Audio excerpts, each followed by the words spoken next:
যুক্তরাষ্ট্রের আগামী প্রেসিডেন্ট নির্বাচনে রিপাবলিকান প্রার্থী ডোনাল্ড ট্রাম্পের চেয়ে জনসমর্থনের দিক থেকে সামান্য এগিয়ে আছেন ডেমোক্রেটিক দলীয় সম্ভাব্য প্রার্থী কমলা হ্যারিস। নতুন এক জরিপ থেকে তথ্য জানা গেছে। দর্শক, এ বিষয়ে যুক্তরাষ্ট্রের মিশিগান থেকে জানাচ্ছেন সহকর্মী কামরুজ্জামান হেলাল।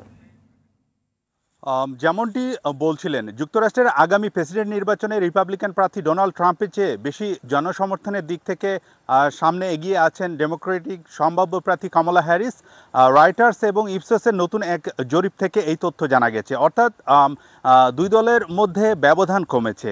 প্রেসিডেন্ট জো বাইডেনের প্রার্থিতা প্রত্যাহার করার পর আসন্ন নির্বাচনে প্রেসিডেন্টের পদে ডেমোক্র্যাট পার্টির থেকে মনোনয়ন দৌড়ে সামনে চলে আসেন ভাইস প্রেসিডেন্ট কমলা হ্যারিস। প্রার্থিতা প্রত্যাহারের আগে কয়েক সপ্তাহে জনমত জরিপে ট্রাম্পের চেয়ে পিছিয়ে ছিলেন বাইডেন। তবে কমলা এরই মধ্যে ট্রাম্পকে টপকে গেছেন। 3.5% ভুলের মার্জিন আমলে রেখে জরিপে এই ফলাফল এসেছে। সর্বশেষ জরিপটি চলে 3 দিন ধরে। গত রোববার ছিল জরিপের শেষ দিন।